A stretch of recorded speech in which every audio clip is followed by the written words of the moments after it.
Entrenador personal, actualmente, bueno, desde hace muchos años, voy por mi cuenta. Cada vez que estaba cualquier episodio de Dragon Ball, veía a Goku que estaba hiper seco, que estaba súper fuerte. Decía, coño, pues me gustaría parecerme a él. No, ¿para qué te vas a poner a entrenar si te vas a quedar pequeño? Pero nada más lejos de la realidad. De hecho, el trabajo de fuerza puede ayudar a que incluso mejores ese desarrollo psicomotor a edades tempranas e intermedias y un poquito más avanzadas. Realmente hasta los 30 años no se deja de crecer como tal. El CrossFit no deja de ser una modalidad de trabajo de fuerza en la que tiene cierto componente cardiovascular.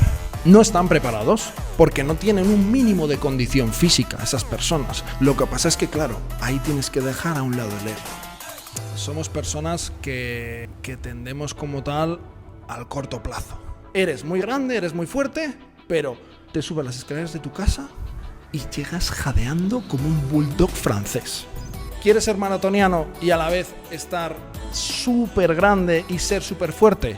Complicado. No imposible, pero es complicado.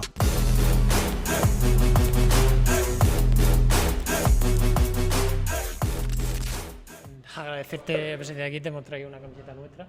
Jolín, muchas gracias. A ver si te mola, Jaime, Bueno. tío. Wow. Ojo, Oye, hemos cogido XL, no sé si... La XL, sí señor. Y para el resto ya sabéis, podéis acceder a nuestra tienda y comprar el pack que encontraréis en wncommunity.com. Tendréis los 2 modelos de camiseta y el pack. Añadirlo al carrito y a comprar. Has dicho que empezaste desde muy joven a entrenar fuerza. Sí. Y un poco a raíz de lo que has dicho de los mitos. ¿Tú ahora mismo cuánto mides?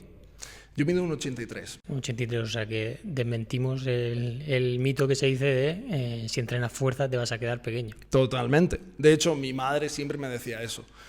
Me decía, no entrenes pesas porque te vas a quedar bajito como los halterófilos.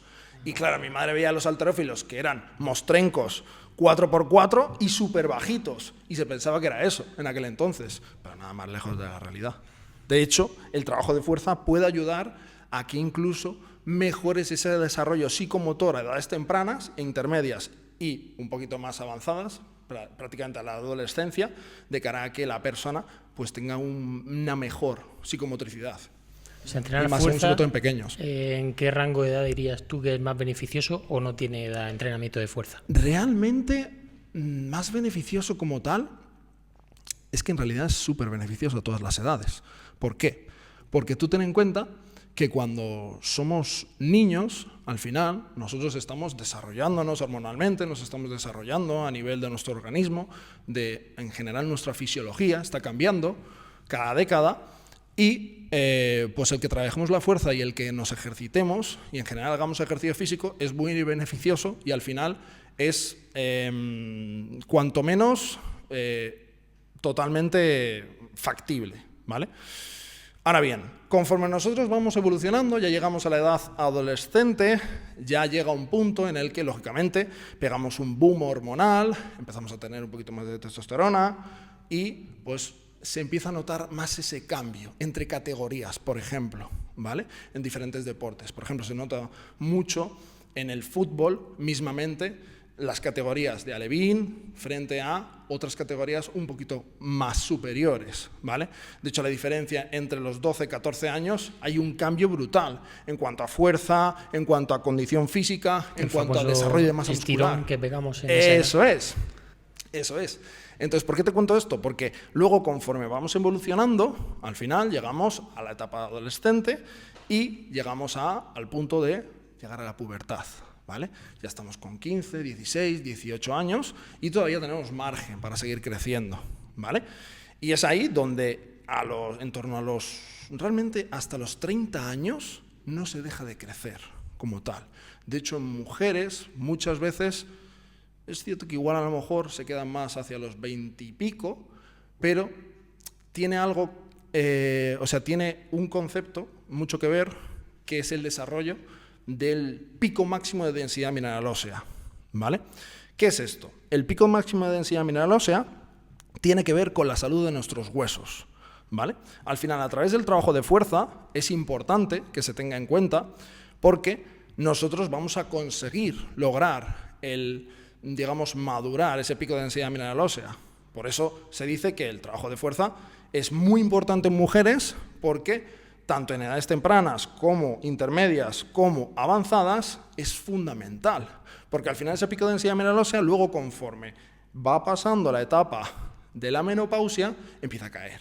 De hecho, normalmente en mujeres suele ser alrededor de los 60 años, en hombres se suele alargar un poquito más, a los 70 años, y es cuando se produce lo que se conoce como la famosa osteopenia, osteoporosis, que es esa pérdida de masa ósea o densidad mineral ósea. Entonces, con todo esto te estoy introduciendo el que el trabajo de fuerza es fundamental a todas las edades, justo por lo que hemos comentado, tanto a nivel de desarrollo psicomotor, tanto a nivel de desarrollo de masa muscular, de condición física, y más aún en personas, sobre todo, que al final no se dedican al ámbito del deporte, que de hecho siempre se tiende a decir que, bueno, esto del entrenamiento de pesas o el entrenamiento de fuerza es para la gente que quiere estética, es para el niño que se va al gimnasio, se hace un bombeíto, bíceps, tríceps, y para ligar luego después en la discoteca. Nada más lejos de la realidad, o sea, para nada, es necesario que se trabaje la fuerza.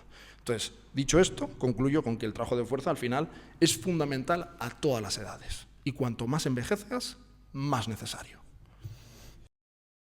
Muy guay, Jaime. Me encanta porque yo soy un apasionado de la parte de la fuerza, ¿no? Siempre he ido al gimnasio al principio, era yo quiero hacer fuerza. Es cierto que por el cardio también, ¿no? Que te quería preguntar un poco por esa parte. O sea, dentro de el tener un buen estado físico o el de mantener, porque también al final me encanta siempre porque lo enfocas mucho en la parte de la salud. O sea, el deporte no es la estética, sino es por la salud, ¿no? Todo lo que estamos haciendo dentro. Entonces, ¿cómo nivelarías tú esta parte de cardio? O sea, a la hora de hacer, ¿qué ejercicios hay que hacer? ¿Qué es mejor centrarse mucho en la fuerza y así trabajamos el cardio, porque hemos oído un poco de todo, o hay que hacer un equilibrio, un 50-50, o cómo lo planteas tú? ¿Qué es la mejor opción? Vale. Respecto al trabajo cardiovascular, al final tenemos que entender que, al igual que es importante mejorar la fuerza y mejorar nuestro desarrollo de la masa muscular, también es importante mejorar la capacidad cardiorrespiratoria, que no es más que con el símil del trabajo de fuerza, es mejorar también la capacidad que somos, o sea, la capacidad que tenemos de resistir durante un esfuerzo, ¿vale? Un tiempo determinado, ¿vale? La intensidad de un esfuerzo durante un tiempo determinado. Entonces, es importante tener un equilibrio, ¿vale? Ahora bien, ¿quieres ser maratoniano y a la vez estar súper grande y ser súper fuerte? Complicado. No imposible, pero es complicado. ¿Por qué? Porque al final entramos en una interferencia que se produce, ¿vale? Cuando nosotros trabajamos la fuerza y trabajamos el sistema cardiovascular, hay una serie de interferencias, ¿vale? Que al final lo que desencadena es que, por un lado, si trabajamos la fuerza, se va a dar una serie de mecanismos fisiológicos por los que se van a dar diferentes señales metabólicas por las que tú vas a ganar fuerza y masa muscular. Pero cuando tú trabajas esa parte cardiovascular, se activa otra serie de vías de señalización, digamos, ¿vale? Todo esto a nivel fisiológico es mucho más complejo, evidentemente, pero vamos a entenderlo así, como dos caminos. Uno frente a la ganancia de fuerza y masa muscular y otro frente a la mejora de la capacidad cardiorrespiratoria. Entonces, ¿por qué te digo esto? Porque al final es importante trabajar ambas, ¿vale? Entonces, ¿por qué es importante trabajarlo? Porque, evidentemente, en nuestro día a día, nosotros al final vamos a tender a solventar diferentes demandas. En el punto X o Y, a lo largo de nuestra vida, es cierto que no nos vamos a poner a correr detrás del autobús todo el rato, ni nos vamos a poner a hacer una media maratón o una maratón, pero tener unos mínimos, evidentemente. O sea, por ejemplo, algo que se dice mucho, eres muy grande, eres muy fuerte, pero te subes las escaleras de tu casa y llegas jadeando como un bulldog francés. Coño, eso no puede ser. O sea, al fin y al cabo hay que tener un ten con ten. Entonces hay que tratar de mantener un equilibrio, ¿vale? Porque al final también el que tú mejores tu condición cardiovascular va a estar involucrado en que tu salud a nivel cardiovascular también se vea mejorada.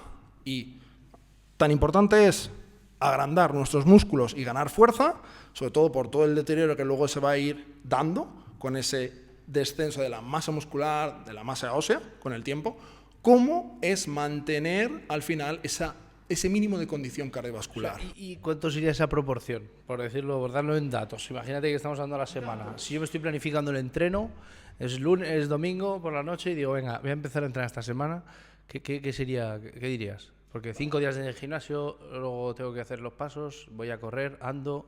Vale. Aquí va a depender mucho de la disponibilidad que tengas y de los objetivos que tengas. Pero como mínimo vamos a entender trabajo cardiovascular por no dar pasos, ¿vale? Dar pasos, entendemos como dar pasos como actividad física, que es todo aquello que hacemos fuera de lo programado, ¿vale? Hoy en día el mundo cada vez es más sedentario y la vida cada vez es más sedentaria, entonces nos movemos menos. Por eso al final es necesario llegar a un mínimo de pasos, ¿vale? Dicho esto, si tú en tu día a día estás muy activo, das muchos pasos, que esto al final es relativo, porque tú puedes dar 10.000, yo puedo dar 15.000 y otra persona da 3.000, pero es que en su día a día no suele hacer nada. Entonces, todo va a depender del punto de partida en el que estemos. Si tenemos una persona que lleva una vida sedentaria, estresante, lleva una vida en la que tampoco los hábitos de vida son los más saludables, no se alimenta bien, tiene una nutrición bastante desfavorable, descansa mal, pues si al menos se mueve un mínimo, pues bueno, eso que se lleva, ¿vale? En un caso genérico, vamos a poner